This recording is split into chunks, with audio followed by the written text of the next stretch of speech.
View ಮುಗಿಸ್ಕೊಂಡು ನಾವು jungle safari start ಮಾಡಿದೆವು. ಇದು Mudumalai tiger reserve forest area. ಇದೇ ಫಾರೆಸ್ಟ್ ಒಳಗೆ ಕಾಡುಗಳ ವೀರಪ್ಪ ಎಷ್ಟೋ ವರ್ಷಗಳ ಕಾಲ ವಾಸವಾಗಿದ್ದ. ಮತ್ತು ನಮ್ಮ ಡಾಕ್ಟರ್ ರಾಜ್ಕುಮಾರ್ ಅವ್ರನ್ನ ಕಿಡ್ನಾಪ್ ಮಾಡಿನೂ ಇದೇ ಫಾರೆಸ್ಟ್ನಾಗೆ ಇಟ್ಟಿದ್ದ. ಅವ ಮಾಡುವಂಥ ಪೂಜೆ, ದೇವ್ರ ಗುಡಿ ಎಲ್ಲ ಈ ಫಾರೆಸ್ಟ್ನಾಗ ಇದ್ದವು. ಅವು ನಾವು ದೂರಿಂದನೇ ನೋಡ್ಕೊಂಡೆವು. ಹಾಗೆ ಅಲ್ಲಿ ಇಲ್ಲಿ ನೋಡಿಕೊಂಡು ಹುಲಿಯನ್ನು ಹುಡ್ಕಾಡ್ಕೋತ ಹಂಗೆ ಫಾರೆಸ್ಟ್ ಒಳಗೆ ನಮ್ಮ ಸಫಾರಿ ಸ್ಟಾರ್ಟ್ ಆಯಿತು. ಹಂಗೆ ನಡೀತಾ ಇತ್ತು. ಹುಲಿ ಅಂತೂ ಎಲ್ಲೂ ಕಾಣಿಸ್ಲಿಲ್ಲ ನಮಗೆ. ಬಟ್ ಹಂಗೆ ಹೋಗೋ ಮುಂದೆ ಒಂದು ನವಿಲು ರೋಡ್ ಕ್ರಾಸ್ ಮಾಡೋದು ಕಾಣಿಸ್ತು. ಒಂದು ಸ್ವಲ್ಪ ಅಲ್ಲೇ ನಿಂತ್ಕೊಂಡು ಆ ನವಿಲು ಕುಣಿದು ಒಂದು ಸ್ವಲ್ಪ ಅದೇನೋ ತಿನ್ನೋದು ನೋಡ್ಕೊಂಡು ಅದೇ ಒಂದು ಸ್ವಲ್ಪ ಖುಷಿ ಪಟ್ಟೆವು. ಸಫಾರಿ ಮುಗಿಸ್ಕೊಂಡು ನಾವು ರಿಸಾರ್ಟ್ಗೆ ಹೋಗಿ ಸ್ಟೇ ಮಾಡಿದೆವು. ನೆಕ್ಸ್ಟ್ ಮಾರ್ನಿಂಗ್ ನಾವು 9 o'clock ನಮ್ಮ ಜರ್ನಿ ಸ್ಟಾರ್ಟ್ ಮಾಡಿದೆವು.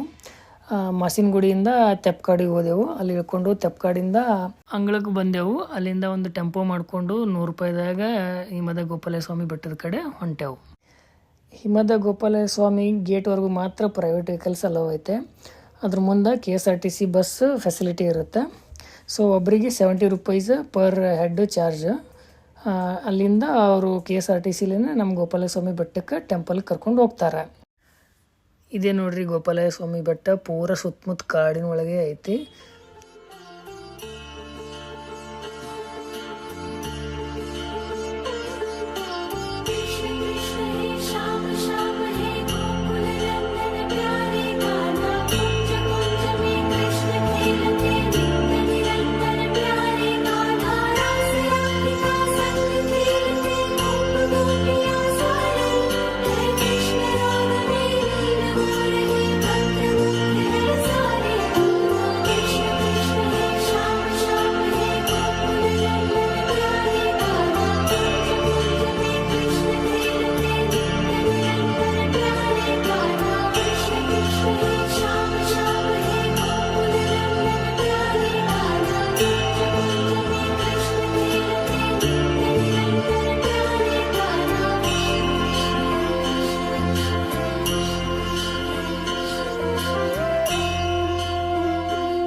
ಗೋಪಾಲಯ್ಯ ಸ್ವಾಮಿ ದರ್ಶನ ಮಾಡಿಕೊಂಡು ಕಾಡ್ಗಿಡೆಲ್ಲ ನೋಡಿಕೊಂಡು ಅಲ್ಲಿಂದ ಗುಂಡ್ಲುಪೇಟೆ ಬಂದು, ಗುಂಡ್ಲುಪೇಟೆಯಿಂದ ಮೈಸೂರಿಗೆ ಬಂದು, ಮೈಸೂರಿಂದ ಡೈರೆಕ್ಟಾಗಿ ಬೆಂಗಳೂರು ಬಂದ್ವಿ.